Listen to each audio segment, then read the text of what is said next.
Bien, le agradecemos al doctor Miguel Hugo, secretario adjunto de la Coordinadora Nacional de Derechos Humanos, al doctor Carlos Gibaja Zárate por su presencia también como director de salud mental del Centro de Atención Psicosocial e integrante también del Grupo de Trabajo contra la Tortura, a quien le pedimos que se permanezca en la mesa para poder darle paso al doctor Carlos Portillo Esquivel, quien va a tener a su cargo la primera presentación denominada Prevención y Documentación de la Tortura y los Tratos Crueles, Inhumanos o Degradantes en el Día Internacional de Solidaridad con las Víctimas de la Tortura.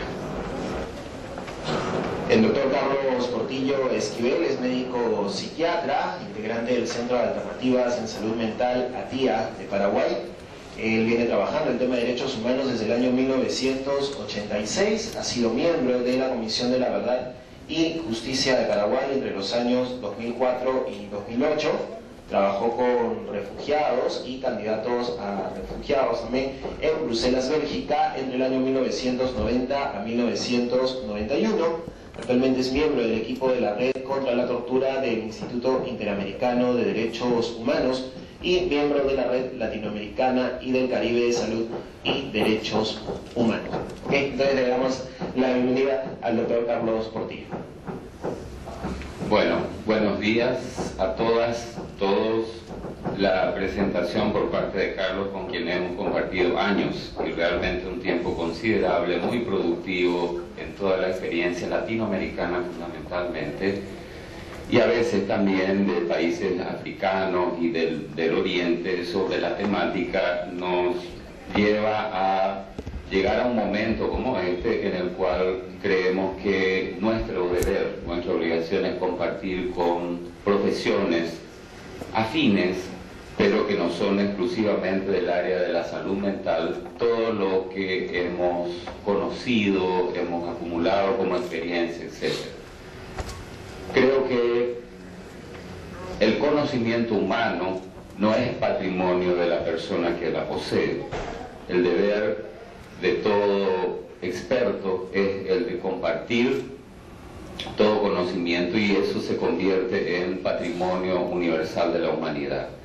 Así que, con el extremo respeto a la realidad peruana, a los conflictos, a las formas en que ustedes vivencian de acuerdo a los conceptos culturales, a la cosmovisión, a la situación política actual, que no podemos soslayar tampoco, a las formas de entender y ver el sufrimiento humano ocasionado fundamentalmente, puntualmente por la temática de la tortura, a buscar alternativas, aunque no me guste mucho la palabra alternativa, sino propuestas concretas de resolver, administrar, tratar de avanzar en esta temática, es algo que lo vamos a hacer en cierto modo desde una experiencia de mi país, y no solamente de mi país, sino de las cosas que hemos compartido con Carlos en todos estos encuentros que año tras año estamos realizando en lo que se llama la Red Latinoamericana y del Caribe.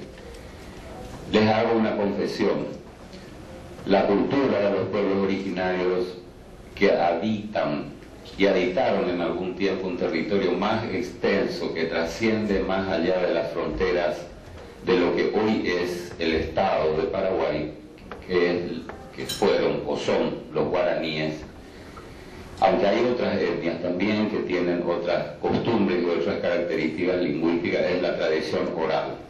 Así que yo les digo que soy bueno para hablar, párenme si de repente derivo un poco y me extiendo demasiado en el tema de la comunicación oral, pero la comunicación oral es una de las formas habituales en las que generación tras generación tratamos de persuadir, comunicar, transmitir conocimientos y experiencias. Bueno, a propósito, podemos poner la diapositiva número 1. Esto que disponen, creo que en las carpetas, es apenas una cuestión, un esbozo, un esquema, un boceto. De hecho, no pretende ser exhaustiva en todo lo que se puede decir, compartir o comunicar sobre la temática. Pero sí quiero hacerles algunos comentarios. Primero, creo que las leyes, el cuerpo jurídico y los operadores de justicia tanto los defensores, los acusadores, los jueces que tienen que dirimir una situación, como las ciencias de la salud tienen un objetivo común, que es la búsqueda del bien común, la búsqueda del relacionamiento humano en términos de los vínculos, vínculos de entendimiento, vínculos de acuerdo, vínculos de consenso. En eso evoco la expresión de lo que no estoy seguro si fue Voltaire, creo que fue Voltaire, que hablaba del contrato social. En toda sociedad, cuando establecemos pautas de comportamiento, cuando establecemos leyes, cuando establecemos una constitución, estamos hablando de un instrumento que pretende, digamos, que enunciar por lo menos y fijar las reglas de juego de las relaciones humanas. Ese es el valor de las leyes, no solamente la cuestión de poner las leyes como un instrumento que castiga, como un instrumento que persigue. Las leyes propician, al menos idealmente, las relaciones humanas, y en tal sentido las ciencias de la salud, y más específicamente las ciencias del comportamiento, es decir, la psicología, la psiquiatría y todo lo que circunda alrededor de esto, que tampoco tiene una frontera muy nítida, comparte con las ciencias jurídicas la idea de que estas normas, estos acuerdos y estos consensos buscan el bien común, buscan establecer maneras, mecanismos y propuestas concretas de cómo relacionarnos, en términos de que las relaciones deben ser productivas, deben avanzar en la búsqueda del buen común, del bien común, en la búsqueda de relaciones saludables en términos más de carácter médico o psicológico. Hay una expresión que Carlos sabe, recuerda, que fue digamos que descrita o expresada por la gente del equipo argentino de salud mental, que es un epígrafe tomado del Parlamento. Galileo Galilei es una obra de Bertolt Brecht, un dramaturgo alemán, que dice: mi opinión es que el único fin de la ciencia consiste en aliviar el sufrimiento de la existencia humana. Si los científicos se dejan atemorizar por los tiranos y se limitan a acumular el conocimiento por el conocimiento mismo, la ciencia se convertirá en un inválido y las nuevas máquinas solo servirán para producir nuevas calamidades.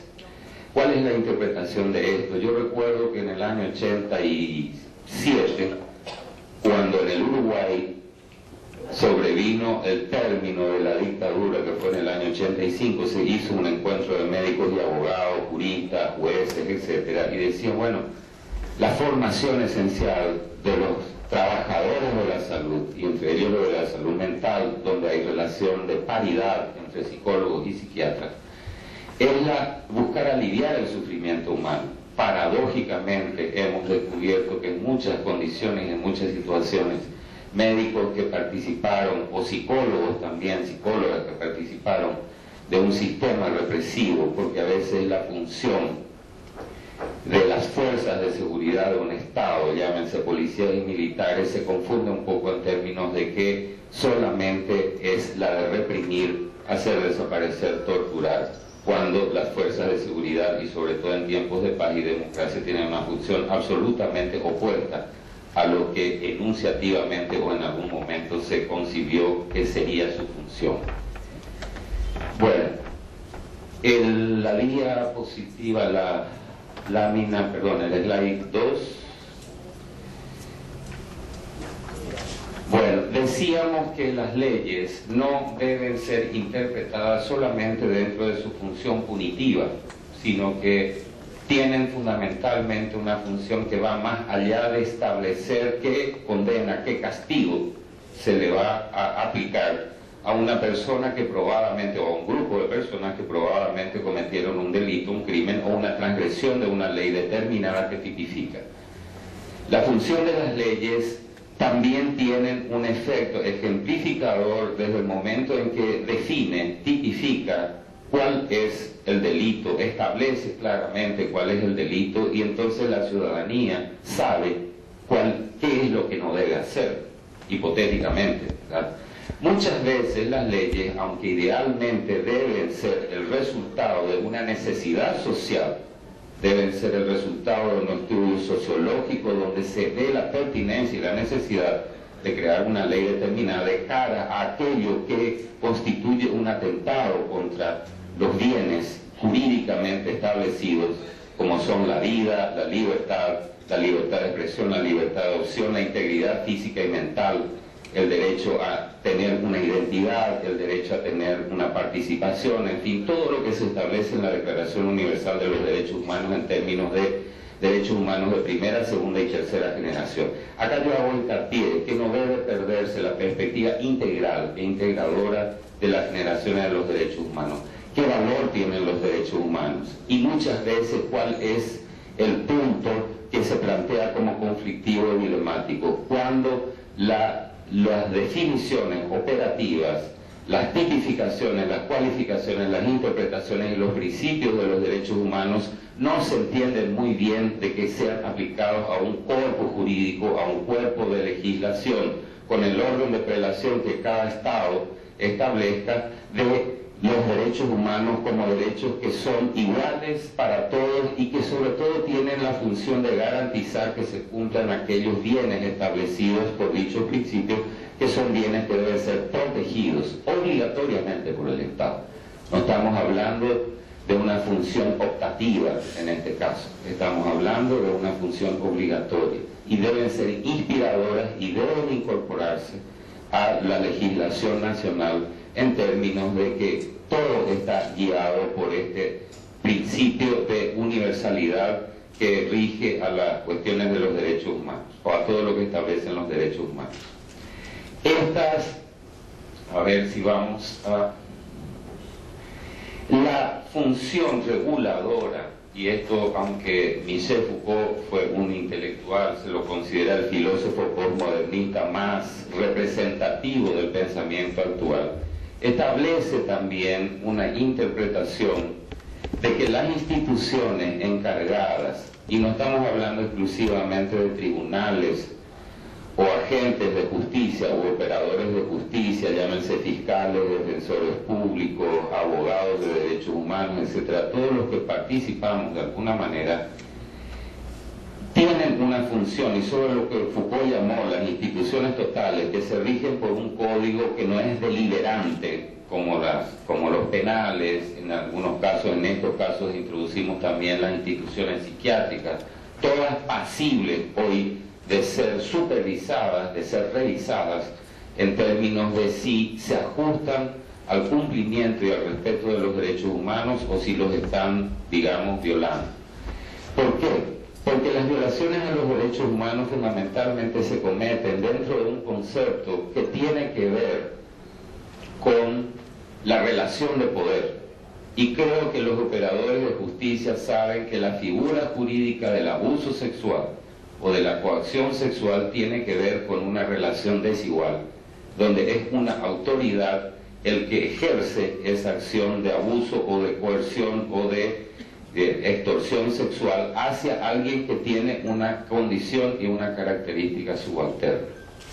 De ahí que dentro del vínculo víctima-victimario, dentro del vínculo, digamos, autor-víctima, se establece siempre una relación. Por eso que la definición misma de las convenciones y de los instrumentos internacionales en el tema de la tortura, específicamente en esto, establece que es ejercida por una autoridad. Es decir, no puede ejercerse la tortura dentro de una relación de pares, de iguales, porque se supone que en una relación de pares la potencial víctima puede defenderse, puede evitar, puede correr, puede contrarrestar incluso la amenaza que le ejerce o que ejerce uno que está o que tiene enfrente y que está en una relación de pares. Las violaciones a los derechos humanos se cometen fundamentalmente por eso, y en la definición internacional, aunque Carlos maneja el concepto de lo que establece el Estatuto de Roma, y no voy a omitir tampoco lo que hasta ahora es un debate fuerte, los llamados grupos irregulares, grupos armados irregulares al secuestrar, ¿torturan o no? Ese es un punto que de todas maneras voy a dejar a la autonomía de ustedes. Si quieren hacer una consulta, no me niego a debatir tampoco. Tenemos algunos principios en relación a eso, ¿verdad? Pero, insisto, en una relación de violación a los derechos humanos, en el vínculo que se establece entre la víctima y el autor, hay una relación de poder siempre. Por eso que dentro de ese vínculo, ¿dónde se comete la tortura y los tratos crueles, inhumanos, degradantes? Fundamentalmente en los lugares donde hay un régimen de privación de la libertad. Es decir, donde hay una relación de autoridad que está facultada legalmente a privar de la libertad a la gente. Comisarías, penales, y en este caso también entran las instituciones psiquiátricas. Vuelvo a lo que Foucault planteaba.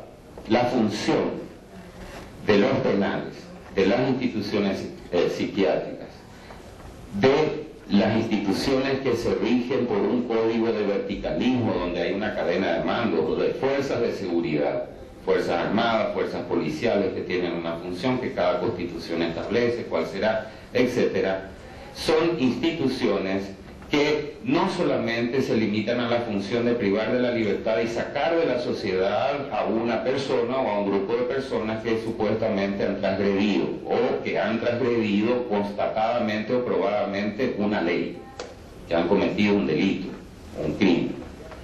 La función de estas instituciones se proyecta a la sociedad desde el momento que son incorporados en el, acá Carlos va a entender eso, en el inconsciente colectivo, en términos de que cuando uno tiene la posibilidad, la situación concreta donde puede transgredir una ley o cometer un delito, se le representa mentalmente esta institución con su carácter punitivo en la mente y que lo frena para cometer tal delito. Es decir, estas instituciones proyectan esa imagen en toda la ciudadanía, por decirlo así, donde se sabe, más allá de que siempre este efecto no es ejercido o no afecta a un grupo importante de la ciudadanía, que también es otro tema a ser estudiado, la cuestión de la sociogénesis de la criminalidad o de la conducta criminal. Creo que la cuestión de los aportes que puedan dar las ciencias del área psicológica y psiquiátrica va mucho más allá incluso de la cuestión de crear mecanismos que pueden detectar, monitorear y probar de que hubo una violación a los derechos humanos y más específicamente en este caso una tortura o tratos o penas crueles, inhumanos o degradantes. Pasamos. Bueno, ahí les comento, es una cosa puntual de Paraguay, la anterior, por favor, donde uno de las limitaciones, yo diría que graves, que poseemos en el caso de Paraguay, que no sé si es aplicable, por eso yo respeto muchísimo las condiciones, la coyuntura política, social, sociopolítica actual, o del estado digamos, de las leyes, es el tema de que la tipificación del delito de tortura y o tratos o penas crueles, inhumanos o degradantes en el Código de Paraguay, estoy hablando, no refleja, y es una visión muy corta, muy limitada del delito de tortura, lo cual dificulta para que los agentes, digamos, de aplicación de la ley no puedan o tengan dificultades o limitaciones para tipificar. De ahí que muchas veces cuando verdaderamente ocurre una situación y es probadamente interpretable como un delito de tortura y tratos de penas crueles, inhumanos o degradantes, ocurren dos cosas: que el propio fiscal tenga dificultades para aplicar la definición o el delito de tortura, para tipificar como delito de tortura un hecho que finalmente termina siendo tipificado como un hecho banal en el sentido de agresión física, lesión corporal o mental en el uso de sus atribuciones legales o uso indebido o desmedido o desproporcionado de la fuerza pública, etcétera, etcétera, donde se banaliza y encima la punición o la pena que se le da a esta figura cuando no se tipifica es absolutamente, abre las vías por lo menos de la absolución o del perdón, por decirlo así, y donde yo diría más, no conozco un solo caso en nuestros tribunales que haya concluido en una resolución condenatoria o en una resolución judicial donde se haya establecido que sí se cometió tortura y o tratos o penas crueles, inhumanos, degradantes. Lo cual es muy significativo o es muy ilustrativo. Los avances que estamos hablando, y discúlpame Carlos si yo voy más allá de atribuciones o como invitado en una conferencia, creo que no se debe limitar solamente a fiscales, agentes, defensores públicos o abogados de derechos humanos que sí tienen buena formación, sino también a jueces que deben entender de que al dirimir una situación donde posiblemente ocurrió un hecho punible, calificable o tipificable como una violación a los derechos humanos, como tortura y o tratos o penas crueles, inhumanos o degradantes, el juez también debe entender cuáles son los instrumentos que le permiten determinar probadamente la configuración de tal delito. Bueno, no sé la situación de acá, pero por supuesto vamos a tener días muy productivos donde vamos a debatir posiblemente estos aspectos. Siguiente. Bueno, sabemos que vamos a lo que las ciencias de la salud aportan a la legislación y por supuesto como somos más tenemos más conocimiento y hemos compartido más experiencias relativas a lo que se tiene que ver con las ciencias del área psi, como le llamamos, psicología y psiquiatría, posiblemente algunas cuestiones más propias de las ciencias de la salud, de lo que se entiende, aunque esto es un falso dilema, como la salud que se ocupa del cuerpo, de la parte física, digamos médicos clínicos, cirujanos, etcétera, que hoy también son convocados para ser peritos y para hacer exámenes.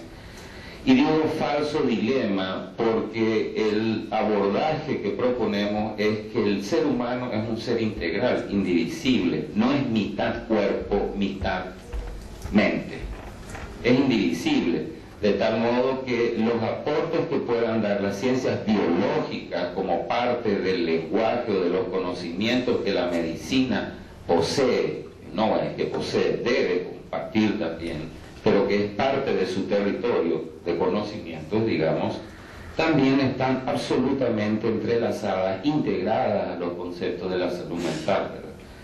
O sea, no es, el ser humano no es mitad cuerpo, es uno solo, es indivisible. Bueno, sabemos que las ciencias de la salud tienen como propósito fundamental, y ya hemos expresado dentro de la primera diapositiva, el alivio y, cuando posible, curar una dolencia, un sufrimiento humano. Los aportes que podrían y deberían de realizarse desde las ciencias de la salud y desde las profesiones, porque las ciencias están aplicadas por los profesionales que forman parte, de la misma manera que las ciencias jurídicas son aplicadas por los que están habilitados o asignados en una función específica como fiscales, defensores, no quiero editar todo lo que digo para no ser reiterativo, ¿verdad? Las ciencias de la salud pueden abarcar, y esto no es exhaustivo, por supuesto puede ir mucho más allá de lo que simplemente proponemos como un esbozo. Primero, datos, informaciones y conocimientos sobre dónde, cuándo, cómo y quiénes o a quiénes se aplica la tortura. Bueno, acá viene una cuestión que para mí tampoco es un dilema. ¿Por qué? Porque todavía no hemos resuelto y queda como una deuda social y jurídica pendiente el tema de las víctimas de las dictaduras o de situaciones donde ocurrieron conflictos armados o donde el Estado buscó administrar la cosa pública o la sociedad en términos de implementar o imponer un modelo dictatorial. ¿Por qué digo esto no es un falso dilema? Porque estos casos, si vamos a llamar, o estas situaciones donde ocurrieron gravísimas violaciones a los derechos humanos, aún no están resueltos, aún siguen impunes. Y el daño, el perjuicio, la agresión que se le causó a este sector importante de la población, porque estamos hablando de hechos de envergadura, no estamos hablando de hechos aislados que afectaron a un grupo pequeño, reducido de la población, estamos hablando de hechos que afectaron a toda una nación, y muchas veces a toda una región, no solamente una nación, la región andina, no solamente el Perú.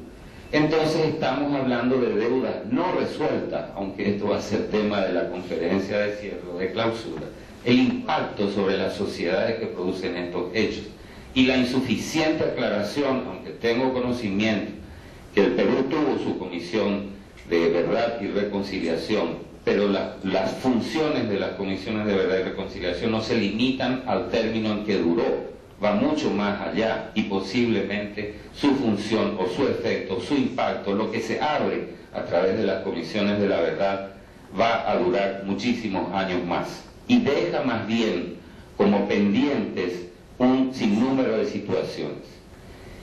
¿En qué aporta esto y qué efecto preventivo tiene, ya que eso es lo que nos guía hoy como objetivo fundamental?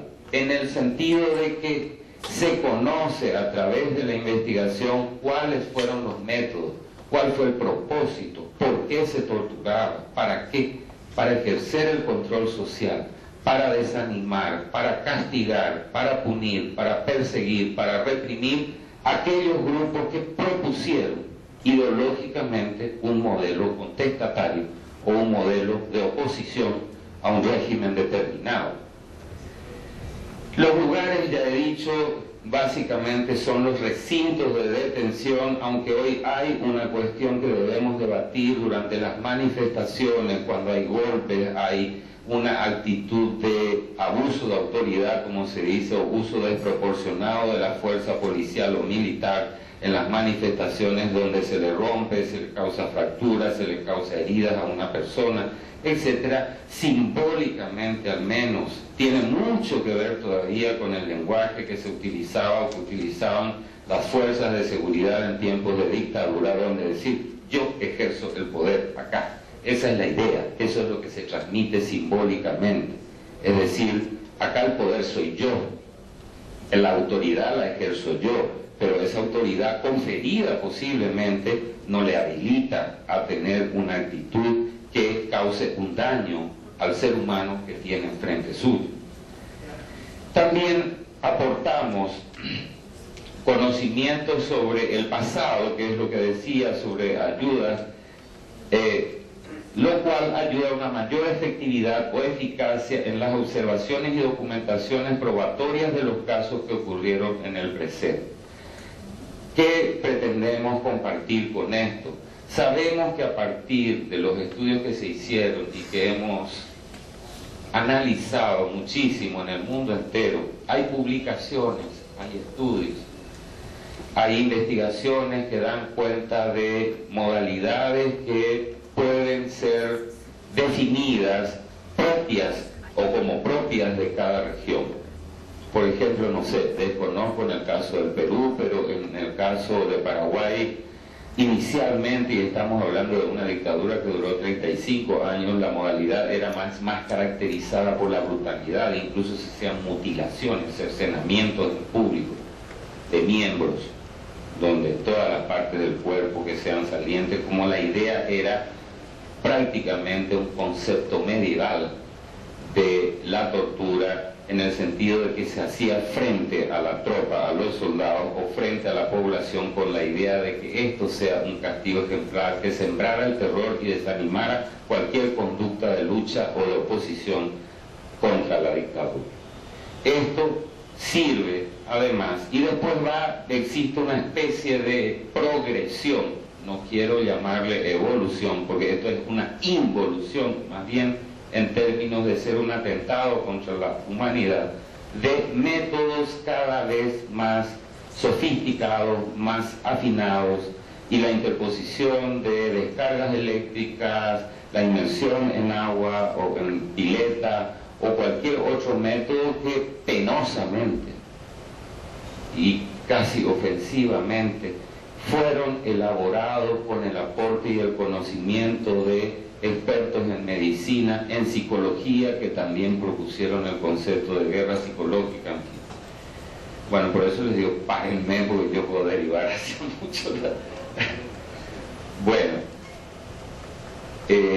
esas experiencias del pasado, además, al no ser punidas, censuradas siquiera, al no ser, vamos a usar la palabra castigadas o controladas, al quedar impunes, quedan como mecanismos o métodos validados, en términos de que al no ser castigados, como si se les estimulara a que sigan haciendo, y sobre todo en términos de que esos son los únicos métodos efectivos para controlar, reprimir o castigar los desbordes sociales de manifestaciones, la criminalidad, que es otro problema social que hoy estamos debatiendo y que plantea dilemas en términos de la seguridad ciudadana o los derechos de los transgresores de la ley, etcétera, etcétera.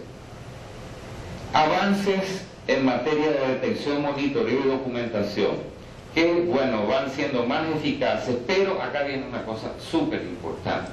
En la medida en que vamos avanzando, porque debemos ubicarnos de este lado, es decir, nuestra postura es fundamentalmente la de evitar, la de demostrar, la de hacer probatorio o introducir un elemento probatorio en un caso o en una situación donde se sospecha que haya sido cometido un acto de tortura y o tratos o penas crueles, inhumanos o degradantes. Nosotros estamos para eso, no estamos para ocultar. Pero en la medida en que los instrumentos, como el protocolo de Estambul u otros protocolos que son aplicables por expertos en medicina, en psicología, en psiquiatría, etcétera, van afinándose, van creando más mecanismos más eficaces para detectar y probar de qué ocurrió. La inventiva de métodos que evaden los sistemas de control van corriendo paralelamente. De ahí que, por ejemplo, se usan lo que se llamaba ya en la década del 80 las torturas blancas, donde no se le toca a la persona físicamente. Al no tocar, supuestamente no hay huellas, ¿verdad? No hay datos probatorios, tangibles, medibles.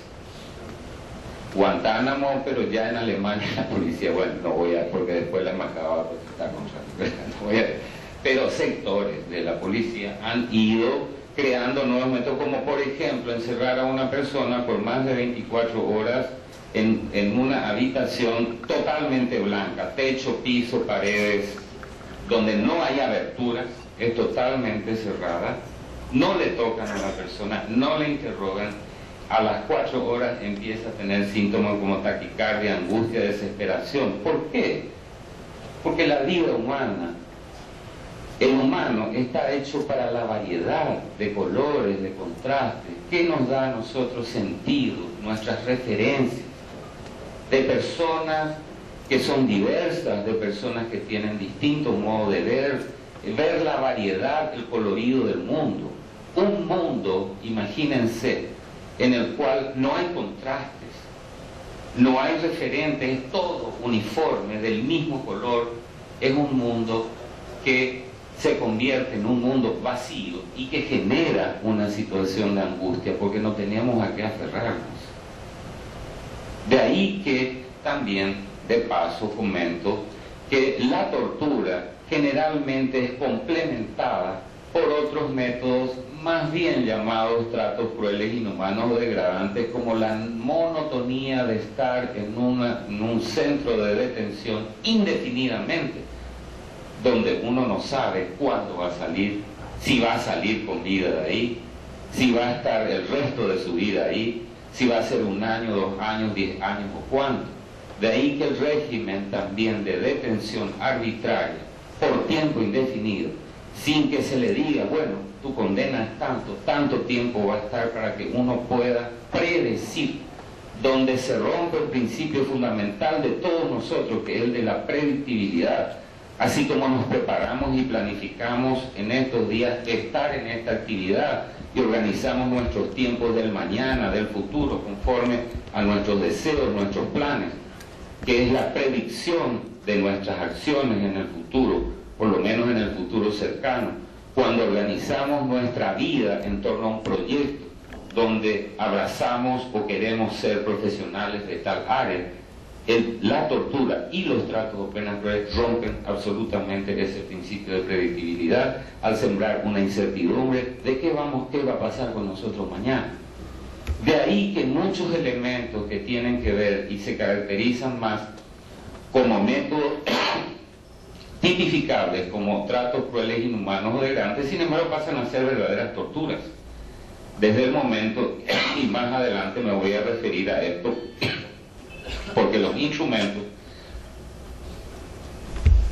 que tienen que ver con el monitoreo, la detección, la documentación y la aprobación de los actos de tortura no solamente tienen el objetivo de probar, tienen el objetivo también de mostrar en cuánto se le daña a la persona y en qué consistió ese daño, cuál es el perjuicio, cuál es el agravio, cuál es el daño.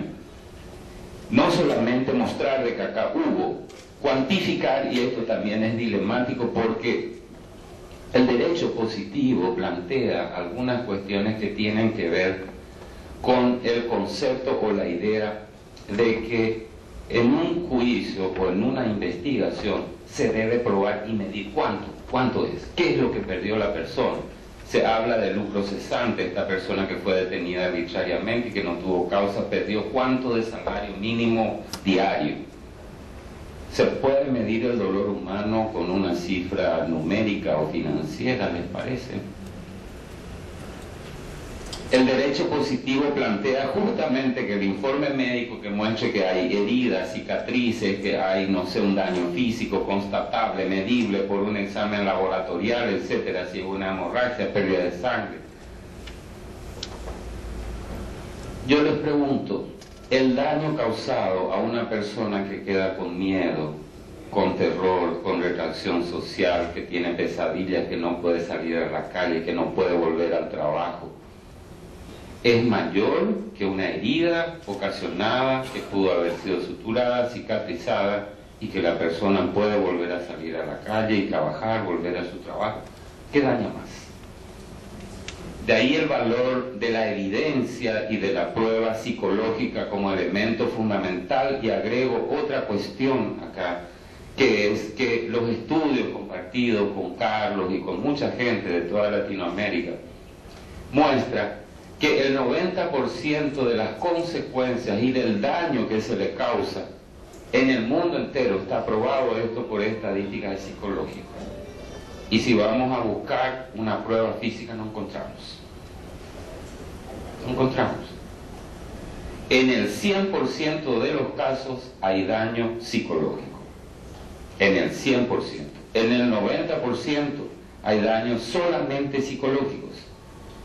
Y en un 10%, que es el mínimo, encontramos daños físicos, constatables, medibles, tangibles, y daños psicológicos al mismo tiempo. ¿Por qué? Porque al final de cuentas, la tortura y el trato cruel, inhumano o degradante, ¿cuál es su propósito? Es quebrar las resistencias mentales, psicológicas del sujeto. Aunque el método de tortura sea físico, sea a través de la aplicación de descargas eléctricas, golpes selectivos, inmersión, asfixia, dolores ocasionados en zonas sensibles del cuerpo, etcétera, etcétera, aunque el método sea físico, el efecto es fundamentalmente psicológico, de terror, de miedo, de angustia, de estado de alarma, donde la persona no tiene manera de defenderse, donde la indefensión es otra de las condiciones interpuestas en el escenario. De ahí el valor y el aporte valiosísimo de las ciencias de la psicología y del comportamiento como tal, como elemento probatorio.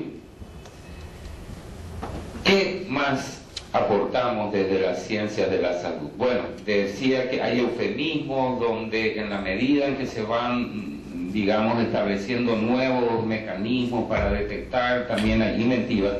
Y ahí viene lo que decía Carlos Guantánamo, donde algunos estados dicen: nosotros no torturamos, nosotros sometemos a interrogatorios bajo coerción, por ese concepto errado también de que la tortura es solo física. Hay torturas psicológicas que pueden ser mucho más devastadoras que la tortura física en sí.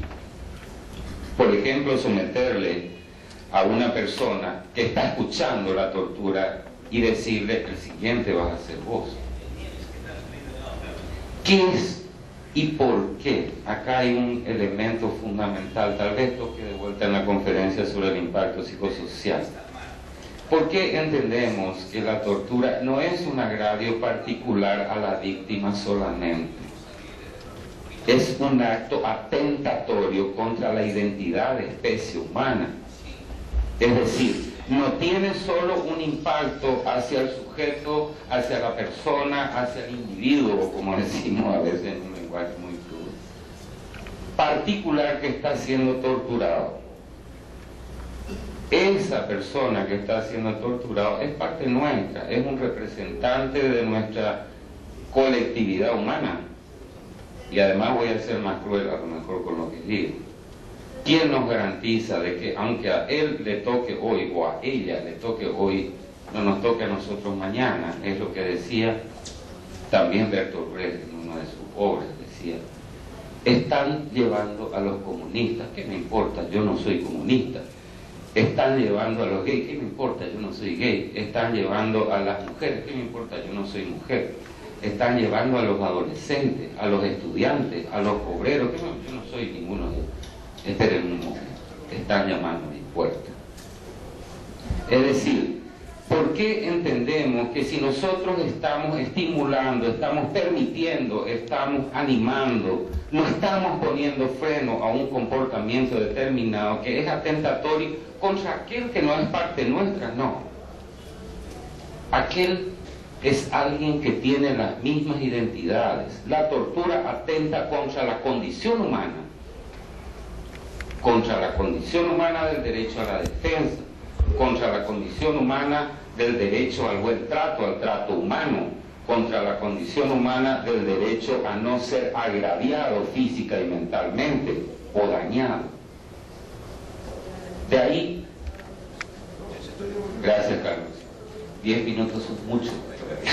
Bueno, de ahí que no debemos entender primero dos cosas.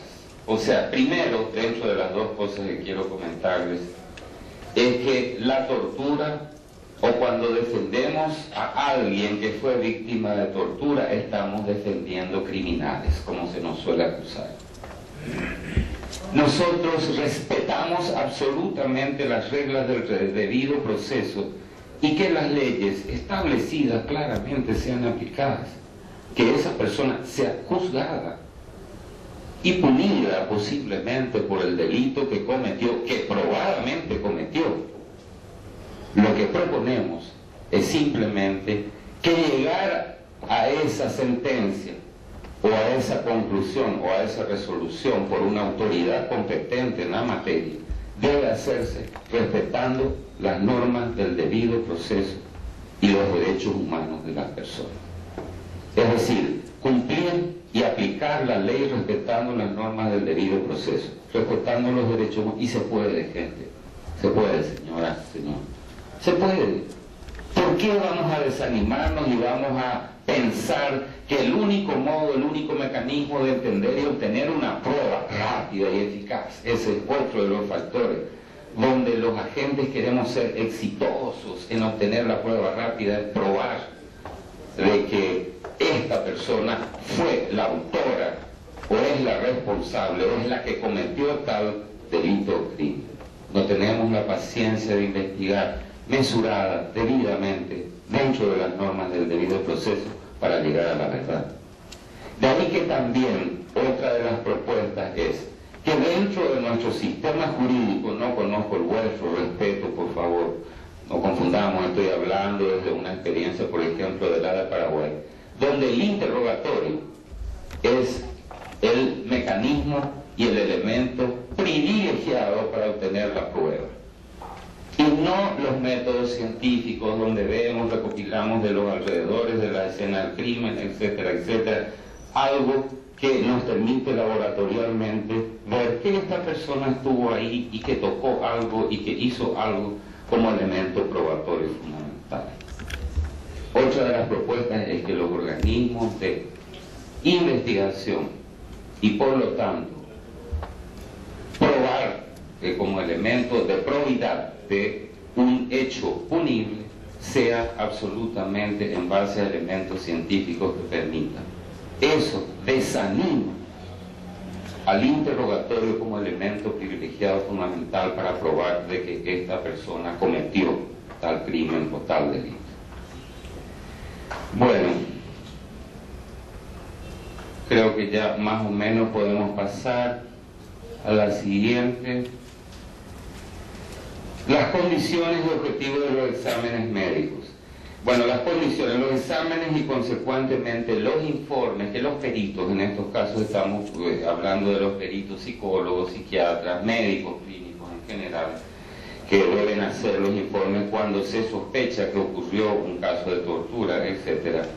Deben tener independencia técnica, administrativa y política. Eso quiere decir no deben estar sujetos a ninguna influencia política que le diga qué tiene que hacer, cómo tiene que hacer el informe, o que influencien para torcer, como decimos nosotros, dicho informe. Deben tener idoneidad, conocimiento y rigor científico, sujetos al saber y manejo y entrenamiento de los profesionales que la realizan o practican. Independencia, imparcialidad, esto ya dije, idoneidad, documentación y metodologías científicas. Acá viene otro tema, como que las ciencias de la psicología son absolutamente y a veces más contundentes científicamente. Debe tener fuero legal, aludiendo ya a la cuestión del Mecanismo Nacional de Prevención. Debe tener la asignación y facultades conferidas por las leyes para tal efecto. Hay casos en que la legislación internacional, tanto del Sistema Universal como del Interamericano, confieren el estatus de observadores a ciertos profesionales. No necesariamente es el que va a hacer el examen o la entrevista. Deben ser expresados, escritos en forma oral o escrita en forma comprensible y en un lenguaje accesible a profesionales de otros campos científicos. Por ejemplo, creo yo, de que los psiquiatras y psicólogos tenemos que hablar en un lenguaje comprensible a abogados, jueces, juristas, en fin, defensores, fiscales. Deben ser obtenidas bajo el consentimiento informado de las víctimas, evaluando el riesgo que corre la víctima. Sobre todo, muchas veces cuando vamos, esta víctima está amenazada y no nos cuenta de lo que le hicieron por temor a represalias o porque está amenazada, etc. A veces hay que ser prudente, simplemente hay que esperar un momento adecuado o hay que establecer un mecanismo de que esta víctima sea pasible de medidas cautelares de protección, buscando realizar la documentación en condiciones de anonimato, salvaguarda de la identidad y sistema de protección y seguridad de la víctima, sobre todo cuando hay riesgos de represalia. A veces es mejor posponer, es decir, esperar un tiempo adecuado o suspender el examen en situaciones que corre peligro la vida, sobre todo de la víctima, o realizar las entrevistas y exámenes en grupo de manera que la víctima o denunciante no sea identificado individualizado. Tener en cuenta prácticas y modalidades, esto ya les dije, propias de cada región. Hay regiones donde se practica más colgamientos, golpes en planta de pie, torturas como encerramiento o inmersión en agua, en pileta, en líquido, no solamente agua, etc. Y lo que diríamos es que esto tendría que haber, a mí me molesta muchísimo el título que a veces me insinúan o directamente me dicen torturólogo o experto en tortura, ¿verdad? No creo, solamente que tiene que haber una capacitación cumpliendo estas condiciones que son las básicas, hay otras, ¿verdad?, a las personas que hacen los exámenes, que documentan. Ahí ya les dije, un instrumento válido es el protocolo de Estambul, que es un protocolo médico, un consenso de un grupo de expertos que se reunieron y dijeron, este instrumento vamos a tratar de consensuar, lo cual no significa que sea el único, ¿verdad? Y sobre todo el de Estambul es aplicable más a los casos recientes. Los casos que ocurrieron hace 10, 15, 20 años ya son difíciles porque ya hay otros elementos que se agregaron, que complicaron, etc. Los objetivos: el rol, el valor de la ciencia de la salud, informe, monitoreo, prueba del hecho como un elemento, no como único elemento. También la entrevista, lo que el juez establece, las pruebas, digamos, adyacentes, etcétera, todo. A veces el examen psicológico y médico puede ser el único elemento probatorio, pero no significa que es el elemento privilegiado, sino que hay otros elementos que también concurren como aportes para probar de que ocurrió el hecho. como documentación objetiva o objetivable para dimensionar el daño, qué derechos se vulneran, decíamos el derecho a la defensa, el derecho a ser juzgado por un tribunal imparcial, etcétera, etcétera. Y también esto ya va más allá, y esto es un sueño, una utopía. Desde el momento en que probamos el hecho, documentamos cuál es el daño que se le causó a la persona, también hacemos propuestas reparatorias. Creo que se nos fue el tiempo. Bueno, aportar datos o informaciones y conocimientos que tengan valor probatorio de los hechos que pudieran ser tipificables como tortura y o tratos o penas crueles inhumanos. Tener en cuenta zonas grises intermedias entre tortura, tratos o penas crueles, inhumanos o degradantes. ¿Qué significa esto? Hay tratos crueles, inhumanos o degradantes. Por ejemplo, la detención de una persona que es considerada todavía en la etapa de niñez y adolescencia, que está en un periodo de vulnerabilidad con adultos, donde es abusado, y donde no hay una cuestión, digamos, de tortura específicamente, de acuerdo a la definición de tortura, cuando es una cosa sistemática, repetida, cotidiana, y que causa un daño a la persona, que le impide crecer, desarrollarse, o tener opciones más libres o más, llamémosle altruistas, en su desarrollo, pasan a ser verdaderas torturas. O los castigos, como por ejemplo aislamiento, sin que eso haya un efecto físico, también pasan a ser verdaderas torturas. Por ser prácticas planeadas, ya les dije, frecuentemente los tratos o penas crueles, inhumanos o degradantes son complementarios o simultáneos o preceden a la tortura. Régimen alimentario en una persona que es torturada, que no se le da de comer, la comida no tiene un valor nutritivo, no le permite reponerse, no le permite tener energía física, etc. Aunque sean tratos crueles, inhumanos o degradantes, también pasan a ser complementarios o a veces previos. A veces no los tocan, los detienen, los tienen ahí en espera, en una sala de espera, etcétera, etcétera, bajo la amenaza, indefinidamente. No lo llegan a torturar dentro del concepto clásico de la tortura, sin embargo, puede tener un efecto demoledor o complementario a la tortura cuando pasan a ser torturas. Bueno, decíamos dimensionar o cuantificar el daño, agresión o lesión a la vida, a la integridad física y mental, a las capacidades de adaptación, rehabilitación e inserción socioambiental. Esto también va a ser el tema de la conferencia del impacto psicosocial, porque muchas veces el estigma que se le deja como tortura, cuando es devuelto, cuando recupera su libertad, la marca que lleva, el sello, el estigma social, es que fue alguien que estuvo detenido, fue torturado por sus ideas, o en este caso también de los mal llamados para mí delincuentes comunes, pasan a ser rechazados socialmente. Es el efecto estigmatizante. Se dimensiona también el nivel de discapacidad consecuente, es decir, esta persona puede volver a trabajar, puede insertarse, puede llevar una vida familiar, puede llevar una vida social, formar parte de un grupo de amigos, de un partido político, de un club, de un deporte, etcétera, etcétera. Tener en cuenta que más frecuentemente las secuelas son psicológicas. Yo dije persuadir, convencer. Acá está una cosa importante, tanto en la fase investigativa como en la de juicio, que creo que de acuerdo a la reforma del código, lo sabéis vosotros aquí, van a ser juicios orales actualmente, ¿verdad? Bueno, tanto en la fase investigativa como en la de juicio, que se puede dimensionar el daño psicológico, no solamente lo físico, como prueba tangible, palpable. Proponer medidas reparatorias integrales teniendo en cuenta que la reparación es la restitución, la indemnización, la rehabilitación, la satisfacción y las garantías de no repetición. Bueno, creo que para aportes para la prevención tienen el material, creo que van a ser días muy enriquecedores para debatir. Yo estoy absolutamente y con plena certeza de que estos aspectos también se van a ir tocando en los distintos talleres o grupos, así que discúlpenme si me extendí, como les dije, me gusta mucho hablar. Hasta entonces, la siguiente, yo voy a estar participando de los grupos de todas maneras, Carlos, y súper agradecido que me hayan dado la oportunidad de compartir con todos ustedes lo modesto que yo puedo haber acumulado como conocimiento. Muchas gracias, Carlos.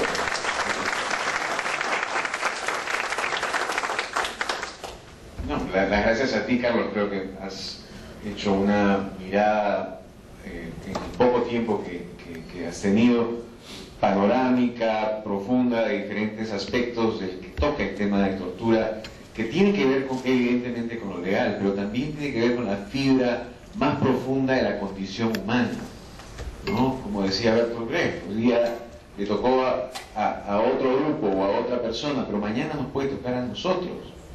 Nosotros, si es que no sensibilizamos al colectivo de nuestro país de simplemente algo muy claro, que es que todos tenemos los mismos derechos y que requerimos respeto a nuestra integridad física y mental y nuestra dignidad. Tenemos varios minutos para, unos 10 a 15 minutos para preguntas en las cuales Carlos podría extenderse. Tomemos algunas preguntas del piso para que Carlos pueda extenderse en algunos puntos antes de dar por concluida esta mesa. Muy buenos días. También me hago uno pues en la solicitación al ponente.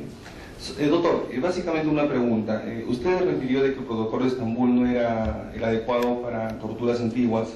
De repente nos podría precisar, obviamente, ¿no? Porque si mal no recuerdo, mismo se habla de exámenes, por ejemplo, de ácido láctico, de ciertos elementos biológicos que podrían estar presentes a consecuencia de la tortura.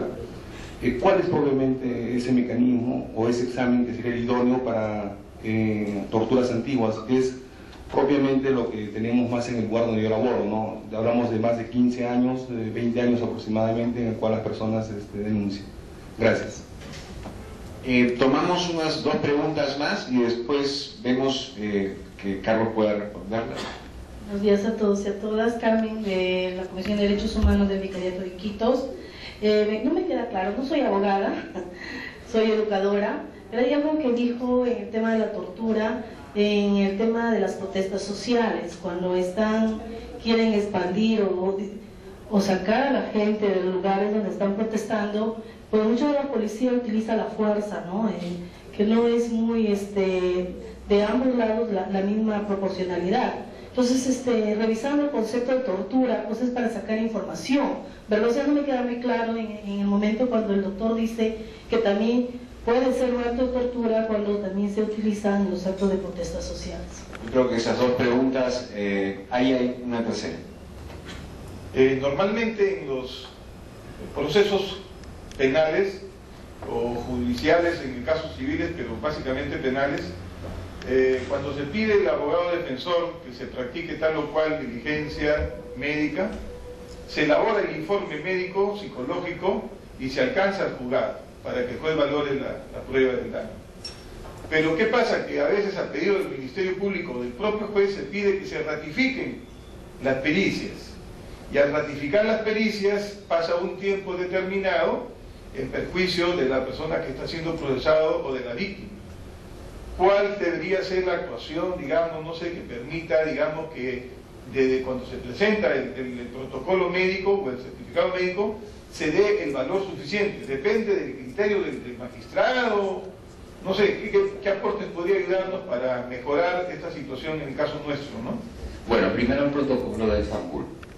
En la experiencia de Paraguay, creo que de Argentina también, aunque ahora ya están teniendo avances enormes, tenemos situaciones, a mí me gusta poco usar la palabra casos, personas que fueron torturadas en el año 1954 y que son sobrevivientes hasta hoy, ¿verdad? Que nos describen qué les hicieron, qué tipo de tortura, qué metodología de tortura.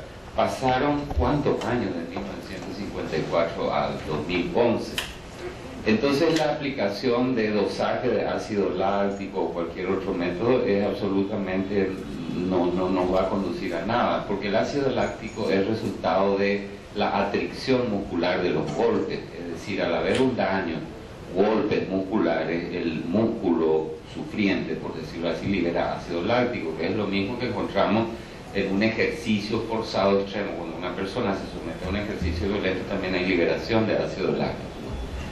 Entonces, en ese sentido no es aplicable. Pero por eso digo yo, hay otros instrumentos, otros conocimientos que nos permiten de todas maneras determinar de que hace 30 años esta persona.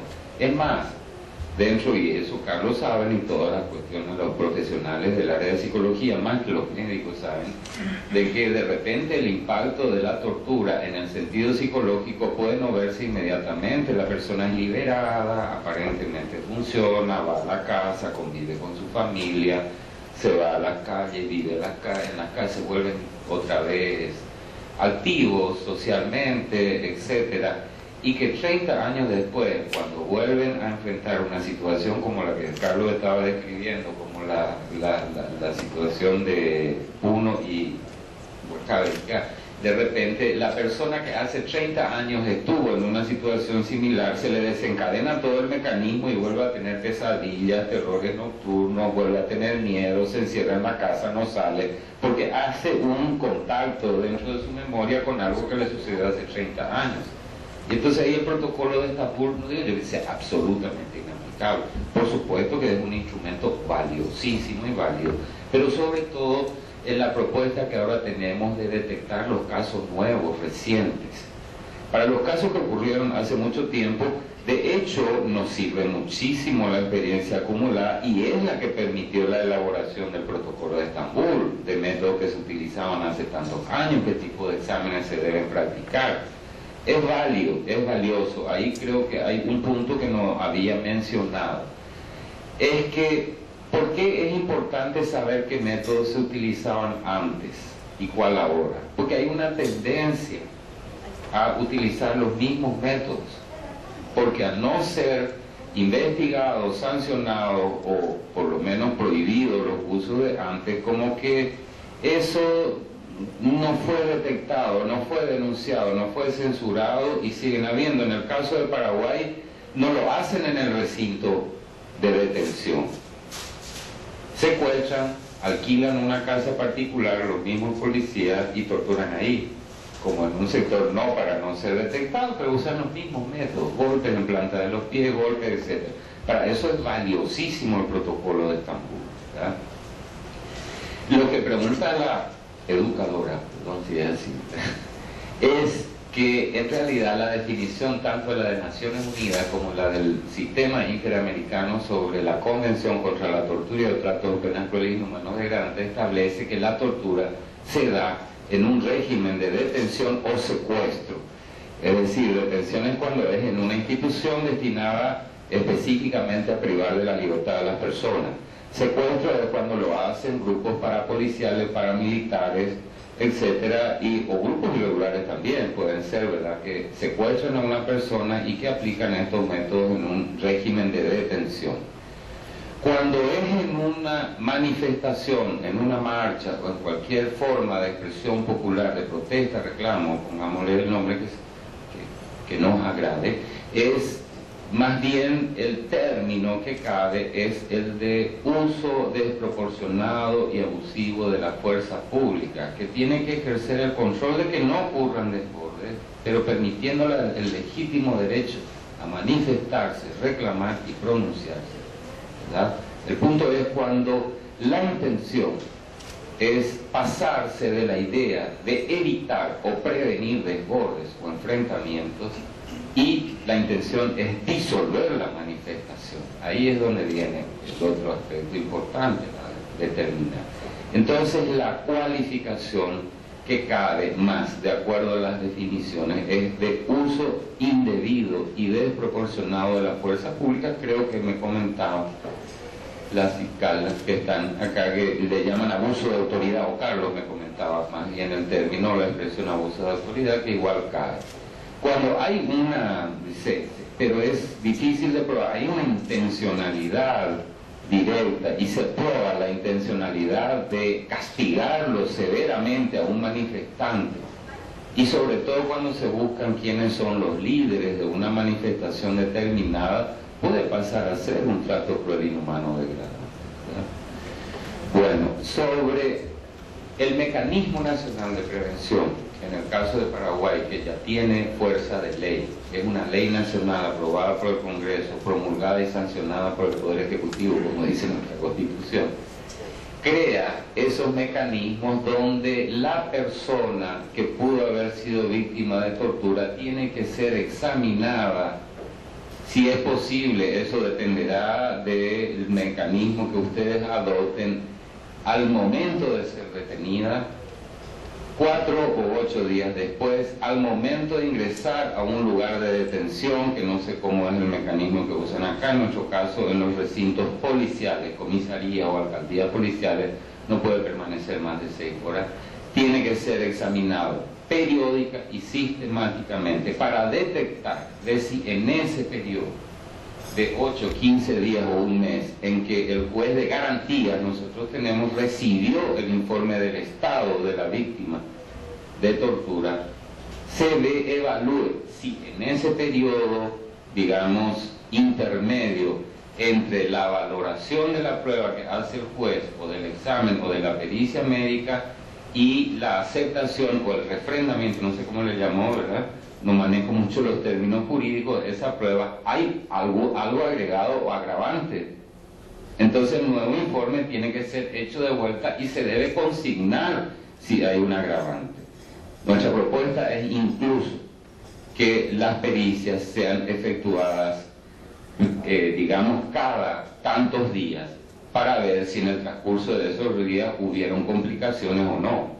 Esa es nuestra propuesta dentro del funcionamiento, la dinámica del Mecanismo Nacional de Prevención contra la Tortura, que el Estado de Paraguay firmó, ratificó, adhirió, por lo tanto, el protocolo facultativo está vigente, la ley que crea el Mecanismo Nacional de Prevención está vigente, solamente le falta, y yo creo que por ahí siento ciertos rumores que nos parecemos demasiado en algunos aspectos, no está dotada de presupuesto ni están designados todavía quienes la van a integrar. Gracias. Tenemos todavía unos minutos, si es que hay alguna pregunta. Hay 2 preguntas en el piso.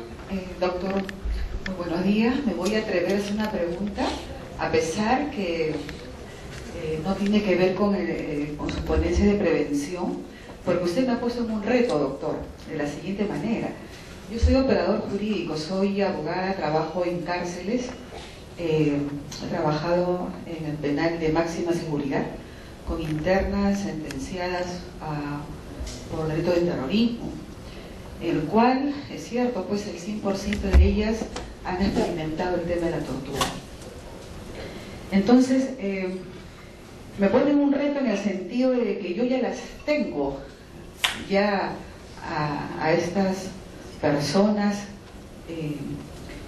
y la preocupación es cómo nosotros como operadores jurídicos dentro de las cárceles, que ya tenemos a las víctimas con estos daños, podemos tener una propuesta, una nueva alternativa de trabajar con ellas, porque si bien es cierto en cárceles, primero la limitación de tener psiquiatra no se tiene en una cárcel, segundo el tratamiento que se da es más para efectos de un beneficio penitenciario, el cual ellas no las tienen.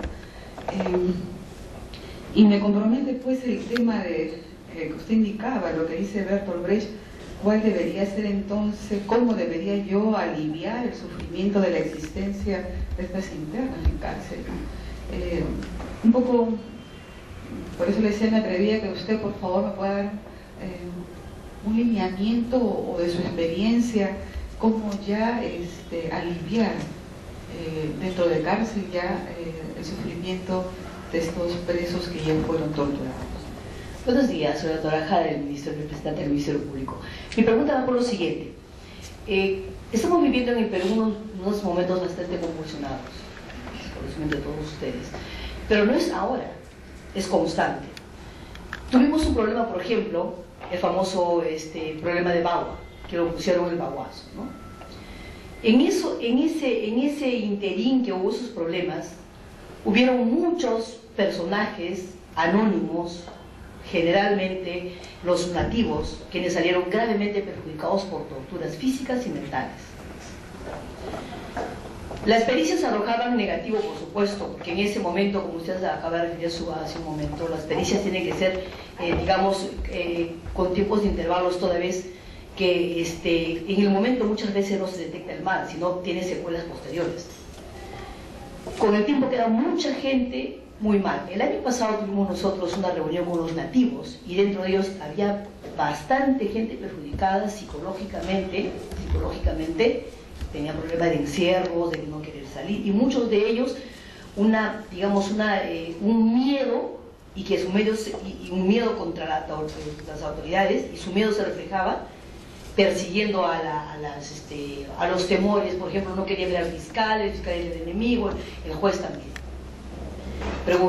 Mi pregunta va: las organizaciones que están dedicadas al tema de apoyar el tema de derechos humanos, ¿cuál es el trabajo sostenido que vienen haciendo? ¿O cómo debiéramos actuar nosotros como Ministerio Público cuando tenemos escasos médicos legistas, escasos psiquiatras, escasos psicólogos, y que además sus protocolos no son casi veraces? ¿Cómo podemos actuar frente a eso nosotros? ¿Cómo podemos determinar y cómo podemos apoyar a esas personas? Porque el Ministerio Público no solamente está en la acción penal para perseguir el delito, también tenemos un programa de prevención. ¿Quién nos orienta al respecto, doctor? Buen día con todos y todas, Alejandro Silva. Solamente una cosa muy puntual.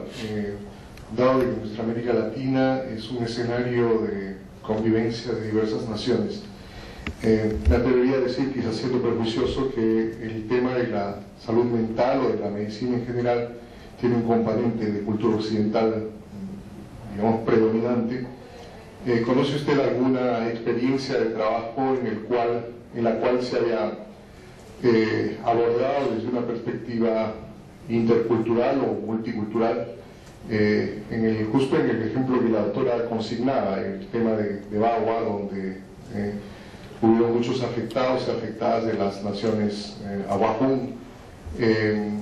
Sería interesante, si es que hubiera esa experiencia, conocerla, o en todo caso cuál es su reacción, es decir, cómo se aborda el tema del daño mental respecto a otras culturas, otras naciones que tienen otras culturas y cuyas dimensiones del daño pueden inclusive ser, de hecho van más allá del ámbito individual y afecta inclusive el ámbito colectivo. Gracias por las preguntas. Digo, bien buena onda, como decimos nosotros, en términos que esto nos permite enriquecer en realidad. Primero, un comentario, no recuerdo quién lo dijo, ¿verdad? Pero si quieres conocer verdaderamente un país, visita sus cárceles y sus psiquiatras. Son como la basura que los estados quieren esconder bajo la alfombra y que no quiere que se vea. Y además, ¿por qué evoco esta expresión?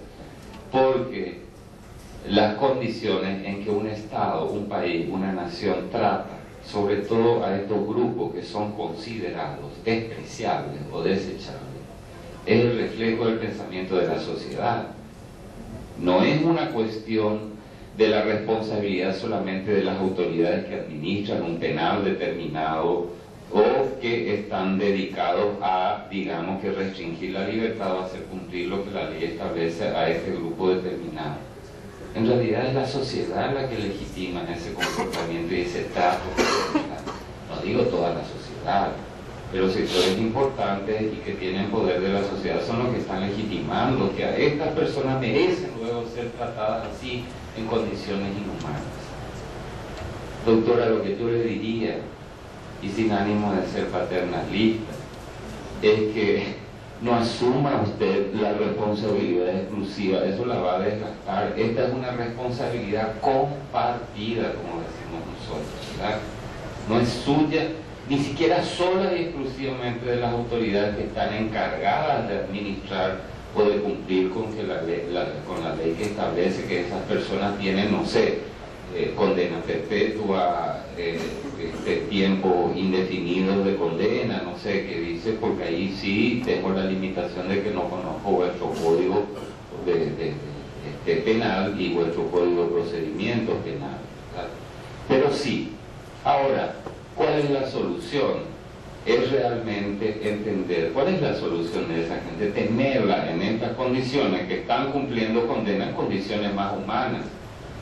El punto es quiénes son los actores sociales, la responsabilidad es de quién, no es exclusiva de las autoridades de ese penal ni de los profesionales que están en ese penal, es una responsabilidad de todos. Es decir, porque todos en realidad avalamos ciertos comportamientos y ciertas conductas de las autoridades, delegamos muy fácil y cómodamente, decimos, eso no nos afecta, no nos toca a nosotros, que la traten como quieran. Si no hay una opinión de defensa de algún sector de la población, más allá de los sectores políticos que hayan avalado hoy, que no tienen voz ya hoy, ¿verdad? La ciudadanía tiene que entender del mismo modo que decía, si hoy le tocan a las personas que fueron acusadas de terrorismo, también hoy les tocan a las personas que son acusadas, sobre todo en nuestro caso, de los llamados niños y adolescentes en vida de la calle, de los criminales comunes, también esos tienen el mismo trato. Y van a ir rotando, no sé, como decía, antes eran los comunistas, hoy son los narcotraficantes, son los gays, son la gente que vive en la calle, que delinque. Todo ese sector es considerado un sector de la población indefenso, donde hay una voz que los defiende. No, ese es el punto. Es decir, en este caso estamos hablando de personas condenadas por terrorismo, pero el mismo criterio se aplica a otros grupos, va rotando de eso, o van siendo aplicados simultáneamente. Condiciones humanas para las personas que están condenadas, nadie cuestiona la legitimidad o que la justicia fue aplicada debidamente en esos casos, pero condiciones humanas. Esa es la...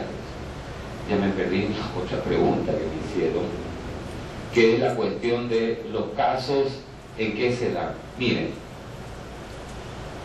por lo menos en el caso de los psiquiatras yo me atrevo a asumir responsabilidad. Lo de los psicólogos le dejo a cargo, lo de la profesión de la psicología quiero decir. Yo no creo, y muchos colegas tampoco creemos que somos los únicos iluminados o sabios en términos de resolver los conflictos sociales que puedan ser incluso interpretados como diagnóstico, como estrés postraumático, como angustia, terrores nocturnos, pesadillas, insomnio, crisis de angustia. En los sectores culturales, y hay experiencias sobre esto, los guatemaltecos avanzaron mucho, estudiaron mucho, tienen mucho que aportar en esto, son el utilizar los mecanismos propios de cada cultura, como chamanes, líderes, conversar con ellos, sentarse a conversar con ellos, sentarse a proponer en un lenguaje que ellos tienen de cómo aliviar este sufrimiento. En algunas comunidades son sacerdotes católicos, en algunas comunidades son pastores evangelistas, en comunidades culturalmente definidas como precolombinas o de pueblos ancestrales, ellos tienen sus mecanismos. Solamente que hay que saber conciliar, hay que saber consensuar con ellos. Y son excelentes interlocutores para tratar de aliviar el sufrimiento generado en una comunidad.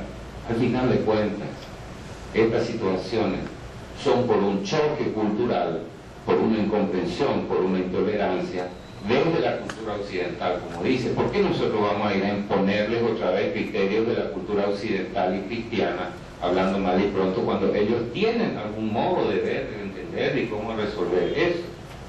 La idea es estimular y llegar a esos acuerdos.